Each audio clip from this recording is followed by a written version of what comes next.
Shirley, directed by Josephine Decker, starring Elizabeth Moss, Odessa Young, and Michael Stuhlbarg. It's a biographical drama based on a novel by the same title, where the titular character is Shirley Jackson, a famous American horror novelist. At the beginning of the film, we meet a young couple, Fred and Rose, who are traveling to the house of Shirley Jackson and her husband Stanley. Fred is supposed to begin work for Stanley at the university as an assistant to the older professor. The young people arrive at the house, are greeted very warmly by Stanley, also meet Shirley, who seems to be a recluse and an outcast, mostly spending time alone, plagued by writer's block. In all of her encounters with other people, she seems to be rather rude and direct. You could even say she's an asshole. Rose and Fred are supposed to stay at the house for a few days before finding a place on their own, but then Stanley asks them to stay longer. He wants Rose to help out at the house, as the last maid has just quit, and possibly Rose could also be a companion and keep an eye out for Shirley to try and get her to write, break out of that shell, but also to control her violent impulses. The young woman reluctantly agrees, not knowing that the prolonged stay at the house will make her and her husband basically victims of psychological abuse, playthings for Shirley and Stanley to manipulate, as she's drawing inspiration for her new novel. So, after this description, you still may not know what kind of a film this is, really, in terms of the genre. And to be quite honest, it's still difficult for me to gauge, even after seeing it. And I think that's its biggest problem, that it's so unfocused and messy with its execution, that it ambitiously tries to tackle several different themes and ends up sort of fizzling out on most fronts. It has this delirious atmosphere and it's shot in much the same way, designed to sort of blur the lines between reality and Shirley's imagination. But that means that it's kind of hard to follow and, what's probably worse, hard to get involved emotionally. Because there is no clear direction that the movie wants to go, I found it difficult to care.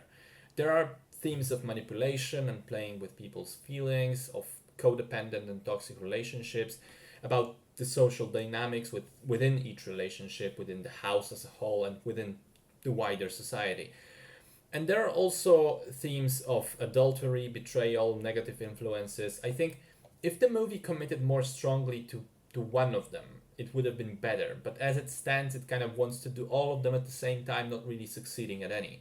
Now, it's not all bad. There are elements in here that I loved. And in order, those would be: number one, the toxic yet functional yet complex relationship between Stanley and Shirley, and the way their dynamics slowly permeate and influence the younger couple.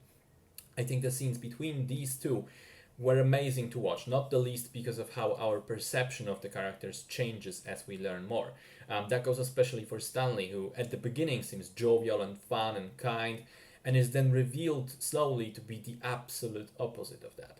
Number two, which I've just gotten to, Michael Stuhlbarg as Stanley is unbelievable. I think a large part of why the character works so well is the actor behind it. I've been a fan of Stuhlbarg for quite some time, and I think he manages to shine in every single small role he's in, I've ever seen him in. This one is larger than what he typically tends to get, and it was particularly interesting to me because if you think about it, he already played someone who on paper seems similar, and I mean Elio's father in Call Me By Your Name. He was also a professor, also hosting someone younger who works for him and with him, and is that mentor figure, and even sporting a similarly fabulous beard. But in actuality, the two characters are polar opposites. In this film, Stanley almost seems like the evil twin of Elio's dad. He's perhaps the most passive-aggressive character I've ever seen put to screen. Unbelievably fake and vile, manipulative, toxic to the people around him and his wife, caring mostly about himself, yet creating that fake atmosphere of a caring, genuine person. I fucking hated this guy, which is a credit to the performance. And finally, number three, the role opposite that of Stanley, which is Shirley, played by Elizabeth Moss. I think she disappears into the role. She's an equally complicated and layered person as Stanley is. But in essence, she still, she remains vastly different. There is that strong contrast between the two. Particularly that goes with her no bullshit attitude towards the people around her. I think Moss also brings a certain physicality to the role, the type of which is rarely seen in Hollywood, because she's never really sexy or beautiful or graceful in her movements. She seems clumsy, not used to moving too much because of her isolation in the house. Her facial expressions match that with this sort of indifference towards what's going on around her. So the two central performances are fantastic, and the relationship between those characters is great. But unfortunately, that is not enough to carry the film, which again goes to show just how jumbled and unfocused it is. Because you could certainly make a movie around these parts that would put a spotlight on these elements that work.